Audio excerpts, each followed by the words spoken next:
ஹாய்ண்ணா உங்கள் பாவி மாம்பழ சீசன் ஸ்டார்ட் ஆகியாச்சு. அப்போ என்னங்க வெயிட் பண்ணுறீங்க? இந்த ரெசிபியை மறக்காமல் ஒன்ஸ் ட்ரை பண்ணி பாருங்கள்.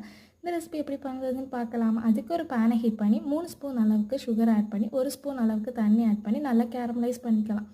நல்லா கேரமலைஸ் ஆனதுக்கப்புறமா 1 கப் அளவுக்கு பால் ஆட் பண்ணி அதை நல்லா மிக்ஸ் பண்ணி எடுத்துக்கோங்க. அப்புறம் 1 கப் அளவுக்கு வறுத்து வச்ச சேமியா, ஒரு அரை கப் அளவுக்கு ஊற வச்ச ஜவ்வரிசி ஆட் பண்ணி அதை நல்லா அந்த பால்லே வேக வச்சு எடுத்துக்கோங்க. இதெல்லாம் நல்லா குக் ஆனதுக்கு அப்புறமா உங்களுக்கு என்ன நட்ஸ் பிடிக்குதோ அதை குட்டி குட்டியாக சாப் பண்ணி ஆட் பண்ணிக்கோங்க. நான் இன்றைக்கி முந்திரி பருப்பு ஆட் பண்ணியிருக்கேன்.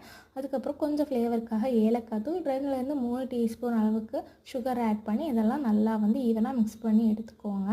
தாங்க ஸ்டவ் ஆஃப் பண்ணி அதை நல்லா ஆற வச்சுக்கலாம். நல்லா ஆறினதுக்கு அப்புறமா ஒரு மாம்பழத்தை குட்டி குட்டியாக சாப் பண்ணி ஆட் பண்ணி அதை நல்லா அதில் மிக்ஸ் பண்ணி எடுத்துக்கோங்க.